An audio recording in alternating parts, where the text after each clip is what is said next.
As it relates to gas prices, we remain concerned about trends we have seen where even as supply has increased at times over the last several months, we've still seen heightened prices. The FTC, we've asked the FTC to look into that. They've said they were doing that. But as it relates to costs, there's a number of steps. So let me just give you just a brief update on one step we are taking at the ports that is new, kind of new information. One, I would note that one of the, and this is not about gas prices, but just about the movement of goods, which is certainly something that is impacting, I think, a lot of people across the country. One, I would note, and I thought this was an interesting fact, both ports, the Port of Los Angeles and Long Beach, that we've talked about a lot because of the huge amount of volume that goes through them, are moving an unprecedented amount of cargo this year. So one of the challenges, we've talked about this a little bit, but I'm going to put some numbers on it.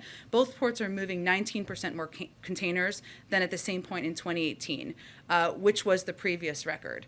And the ports remain on target to outpace the previous record of 17.5 million containers processed in 2018. That's because of a range of factors. People are buying more things online. People are in a better, not everyone, but a lot of people, data-wise, across the American public, are in a better financial situation than they were a year ago. And what we're seeing right now are terminals are filled with containers that have been sitting around for days without getting picked up, and that holding goods in these containers, and that is obviously a challenge. So yesterday, I just wanted to note that the ports announced they will address this problem and no longer let carriers use the ports as warehouse space, and this will hopefully help move things a little bit more quickly. And starting on November 1st, for the first time, the ports will charge carriers $100 per container scheduled to be moved by truck that has sat on that port for 9 days and more, and $100 per container scheduled to be moved by rail that has dwelled 3 days or more.